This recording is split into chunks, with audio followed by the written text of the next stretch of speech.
Welcome to Meet the Actor at the Apple Store SoHo in New York. Please welcome this evening's moderator from MTV, Josh Horowitz. Hi, everybody. Thanks so much for coming out today. This is going to be a super fun time because we've got a hell of an actor and a hell of an entertaining human being in Ms. Anna Kendrick waiting just feet away in that secret room back there. She's the star of a very funny new film. I've seen this film. It's Mike and Dave Need Wedding Dates. Comes out July 8th. This is super raunchy, super funny, an amazing ensemble. You'll see it in the trailer that we're about to show. You'll see it in the clips we're going to show tonight, and you'll hear it from Anna herself when we talk about it. But for now, let's take a look at the trailer, and then we'll get to Ms. Kendrick. Check it out. Very, very funny stuff, and it is just the tip of the iceberg, I guarantee. You'll want to check this out. It is a very good film, and we've got an amazing actress here today, one of the most charming human beings on the planet. Let's give it up for Anna Kendrick. Come on up, Anna.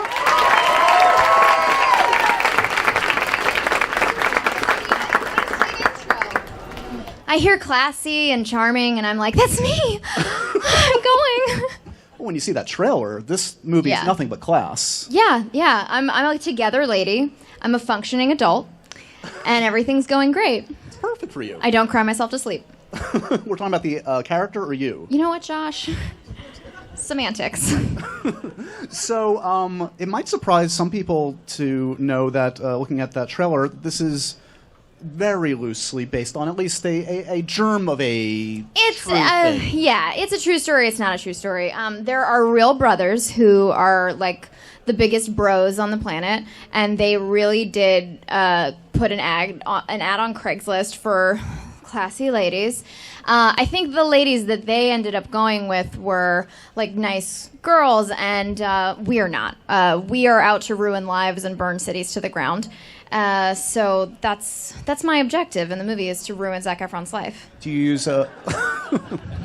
And in real life, too. I was going to say, so this is, as you allude to, this is a different character than I feel like you've ever played by a long shot. Yeah, she's such an idiot. I love her so much. She's so stupid. Everything she does is like with such good intentions, and she's but what I love about this is like in the script, when there's a scene where my character buys an erotic massage for the bride, and I just assumed, okay, this is going to backfire, like the bride is going to be grossed out and angry, and that's not what happened at all. The bride is super into it. Like, Kumail rubs her butt, and it's great, and it's sort of like backfires eventually. It's like she's making all these terrible decisions, and it just goes well enough for a while. Like, she's Mr. Magoo, and like the anvils are just not quite hitting her, but then it all kind of blows up. It's so great. Do you feel you share much in common with her? Did you base her on anyone you know? I mean, is it all imagination or what? Just empty your brain when you're playing her? What are you doing? I think there's a little Alice in everyone. She is just a little broken. She was left at the altar. She changes her hair a lot. She drinks a lot. She also, and there's some of this in the movie, but when we shot it, there was a lot more, and there's going to be like so much bonus footage for this movie. We could make 2 movies right now. But I pitched the idea to Jake that, because my character has a thing for Zac Efron, and like we're sort of, dating or whatever you want to call it during this movie, and I just wanted her to be filled with sexual rage for him. Like, she loves him so much, she's so into him and thinks he's so great, and she just wants to shove a sock in his mouth and bend him over. And so that's like the vibe that I was going for. I'm not sure where that came from exactly, but I just knew that is what a nice girl would want to do to someone like Zac Efron. I'm sure he has that experience with many just people. like dress him up in black lingerie and watch him clean her house. It's just right. I look forward to the extras. Yeah. You and Aubrey, close friends before this. So how did that happen? Was one of you on board first? Was it kind of a package deal? Or how did it work? I mean, the thing is, we kind of had to go about it through the traditional avenues. But Aubrey and I got this script like a year before a director was even attached, and we were like, we're going to do this movie together. And then we kind of have to let men think they're in charge and running things, and then we're like, hi, yes, no, we're here, so you can. That part is settled now. Thanks very much. You know, I've had the pleasure of talking to Aubrey a bunch over the years. She's a very particular personality. She's out of her mind. She's, I mean, in the best possible Yeah, way. she's course. unhinged. She's unhinged, super dry. Sometimes I just don't even know what's happening behind the eyes when I'm talking to her. Yeah, like a shark. Right? Yeah. Dead eyes, kind of a thing. Can you define Aubrey for someone that knows her as well as you do? I mean, how did you break through the dead eyes? Well, when I met Aubrey, I thought she wanted to fight me. I met Aubrey when we made Scott Pilgrim vs. the World, and we there was this Christmas party where we were supposed to mix and mingle, and I was like, what is this girl's fucking problem? What is it with this girl? She's being so weird to me. And at the end of the night, she grabbed my wrist, and I was like, do you want to fight me? What's going on? And she grabbed my wrist, and she pulled me awkwardly close to her, and she was like, so are we best friends now, or what? And I was like, oh, you're crazy. Oh, okay. She doesn't have a problem with me. She's just out of her mind. Yeah. She in the relationship in the film, does it mirror at all your relationship in life? She's kind of the alpha in this film. She's kind of the she really unstable, scary one. She pushes me to do things that are not great decisions. Yeah. She texted me one night and she was like, do you want to go to Mexico tomorrow? And I was like, okay. Yeah, okay. And it ended up being actually weirdly romantic because we didn't do a lot of research, so we ended up at this resort that was obviously for couples. And we were like, okay, I guess we're just gonna get stoned in the hot tub. I don't know what we do here. Moving on to Mr. Efron. Yeah. A wonderful guy. How sweet is guy. he? Relatively in decent shape. All right. In between each take, is he just doing push-ups and eating chicken breast? What's he doing? Literally, he gets in the tricep push, the one that's harder, the one that I can't do at all, even in the girl position, where it's not this, it's like this, you're doing those. So he'll do a bunch of those, really angrily and really fast, and then he'll just hover, an inch above the ground, like he's a monk or something. And it looks so easy. It's alarming. And we were sad because this was almost going to be the movie that he didn't take his shirt off at all. And then suddenly the producers were like, wait, you don't take... No. So there was a scene where he gives me his shirt. So I get naked and he gives me his shirt, basically so we can get Zach's torso in the movie. You don't need to focus group that. We know this is what sells. What people need in life. Yeah, the dildo jokes don't translate very well, but Zac Efron translates shirtless. all languages. Yeah. You don't know languages needed. Because it's an R-rated comedy, and I know there's a fair amount of improv involved, does it feel like when you're allowed to take where you can say anything, it's almost too much freedom? I don't know who I was by the end of this movie. I was like, I can't call my parents right now. I will say something about balls, and I don't need to do that. When the real Mike and Dave, who put the Craigslist ad on, came, they were too tall and attractive for my tastes for anybody to look like that. I don't care for it. So they're across this hotel lobby, and the director was like, oh yeah, that's the real Mike and Dave Stangl. And across a crowded hotel lobby, I was like, get your dicks out. And that's not the way I behave normally. So, and they didn't. So they're supposed to be the wild and crazy guys.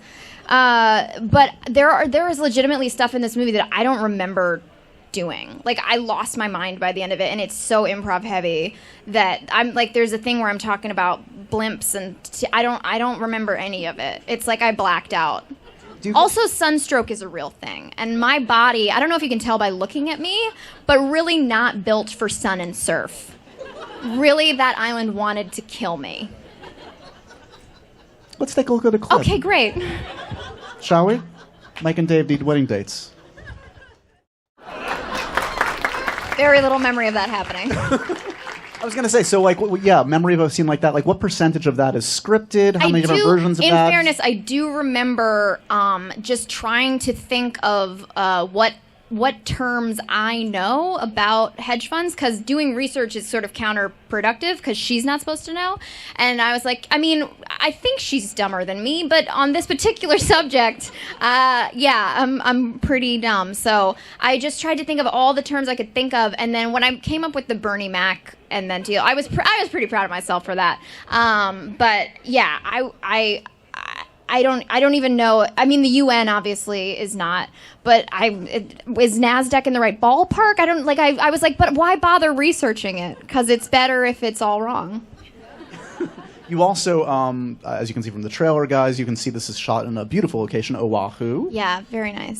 Is there a downside to shooting in such a glamorous, beautiful location? I would think like sometimes shooting in a crappy location, there's nothing to focus on but the work. Yeah, it sort of bonds place. you because you're like, oh, this is bullshit. Right. And like it's like the equivalent of like, oh, case of the Mondays. It's like the weather's crappy, right. But it was so beautiful. By the end of it, Adam Devine was like, if I see another fucking rainbow, I just want to see a filthy alley. I want to see like a rat eating its babies. I can't handle any more paradise. But yeah, I mean, Zac could have been the king of Oahu. The locals were like following him around. He was like a god. It was so weird. Yeah, I'm just not really built for paradise. I'm built for like a small room in like a dark European city, just like reading a book and just being cranky. That's sort of my thing. Yeah. So being in a place where everyone was happy, I was like, ugh, what is this? Get out of my face. Okay, so the film, obviously, the plot hinges on a wedding and bringing wedding dates. Are you a good wedding guest? Do you enjoy being at weddings? Do you feel I feel like I make a pretty good wingman. I'm not great in social situations, but like if you give me an objective, I can be pretty good. I just don't know what to like talk about. Not great with small talk and stuff. But if you're like, oh, I'm trying to get in good with the parents and whatever, like I can like talk you up. Yeah, I just need like a mission. Would you ever a friend comes to you, oh, Anna, would you do us the honor of officiating at our wedding? That would be a terrible idea. I hope nobody does that ever. I was a bridesmaid for the first and presumably last time. Right. I was the maid of honor. It was like my childhood best friend. And I was actually like, oh, this is the only time I'll do this because I make sure to keep friends at like an arm's length so I have no responsibility. That's actually a great way to live. Yeah, the entire life, not just weddings, I would say. We're going to go to your questions in just a moment or two. A couple more quick things. I mean, as I said, clearly a super raunchy comedy. What's your like raunchy comedy go-to? What's your R-rated comedy that formed the Anna Kendrick that sits before us today? Is there one? I mean, shit. When I was growing up, it was Billy Madison, and now, I mean, I loved Dodgeball. Wedding Crashers. I don't know. What's your like raunchy comedy go-to? Good. I would go in that same era. There's Something About Mary. Was oh yeah. I mean, to be honest, like I there's like a threshold for me with raunchy comedies, and I feel like I was so happy with the balance that our director struck because there were definitely times when I was like, oh, if I don't say the word dildo, is it not going in the movie? And like he's like he's a Funny or Die director. This was his first feature, and he just really nailed like the balance of. It's like he found what was funniest about everybody and just did that. And clearly, my funniest thing is like nonsensical rambling improvs. So there's a lot of that. Do you have comedy turnoffs? Are there subjects that you just don't find? Some people find a kick in the groin always funny, a poop joke always funny. What do you not find funny? What turns you off as a appreciator of comedy? I don't know. I mean, I feel like a kick in the groin should make me like just sad, but if it's done well, if it's like anything done well, if it's tasteful, a tasteful kick in the groin, right. That makes me laugh. Feels like a good segue through the audience, right? Absolutely. I'm sure you guys have some wonderful questions out there. Hi. Hey. Hi, Anna. Hi. First of all, I just got to say, Up in the Air is one of my all-time favorites. Oh, thank you. Yeah, so thank you for that. Thank you for that film and for your brilliant performance. Yes, I did everything. Thank you. Yes. You carried it. My question is, you've worked with so many great actors and directors. Are there any actors and directors or writers that you've dreamed of working with that you haven't gotten a chance to work with yet? Lots. But I feel like it's always like embarrassing to say like that you want to work with someone because then if you meet them, you're like, yeah, hi, I'm that fangirl. But if we're in like hypothetical imagination land, if I could work with like 70s Harrison Ford, that would be so great. Just like free love era, younger Harrison Ford. That's my dream. That's really my dream every night. Hi, Anna. Hi. So I've noticed you've been doing a lot more comedies and you have your book coming out. So what have you learned about the comedic process on both the writing end and the acting end? there's this amazing. I don't know if it's Jimmy Carr's quote or if he just says it, and I'm gonna fuck it up, which is why he is better than me at comedy. But about how if you dissect a joke or dissect a frog, you end up killing it by the end. So I do feel like in writing the book, I feel like I've seen too far behind the curtain, and I need to like experience some like heavy drama and read like some really sad novels so that I can enjoy comedy again, because I do feel like I have seen how the sausage is made, and that's a little weird. And Adam has the same thing where he like feels like he can't watch comedy movies because he writes Workaholics. So what I'm saying is I've killed my own joy. But I don't know. I do feel like I learned that I am not the kind of person who can say like a joke needs to go here and then come up with it. It just like either comes to me or it doesn't, because I'm not one of those people that can like just create a joke if need be, which is why I would be a terrible staff writer on a comedy show. So. Hi, Anna. Hi. I'm currently studying acting. Awesome. And one of my questions is, based on the craft, if you could go back and give yourself advice that you did not have, that you kind of wish you had now, what would that advice be? For me, and I don't know anybody else's experience, but for me, I would say, like, in terms of the audition process, I would say, like, if I could tell myself, like, slow down on all that stuff that you're blowing through and don't make such a meal out of the stuff that you think is important. And, you know, just try to make a choice that you think that someone else isn't going to make. Like, yeah. Is that something? That's sort of a thing? That's a great response, because we're actually studying that right now. Oh, great. I helped. I did something good today. Thank you. Oh. Yeah, I just wanted to know, because you have like such a fun personality and like you seem super outgoing. Oh, he's a plant. So like, what would you be doing if you weren't acting? Like, would it be something where like you're involved with people, or just in general? Like, what would I you don't be like doing? people. I would want to bake, because I don't get to make anything. Like, I know this is like an oversimplification, but like you don't like make anything, and it feels weird. Like, as a human being, it feels like you should be like creating something tangible. And I really liked baking because it was like an easy way to spend a couple hours and then have something that you could hold in your hand and that got you attention and validation, which is another thing I like a lot. So many life lessons today from Anna Kendrick, and more to come in the book. Didn't I tell you she was classy, guys? Anna Kendrick, Mike and Dave, This need is so wedding much fun. dates. Check it out July 8th. Thanks, Anna.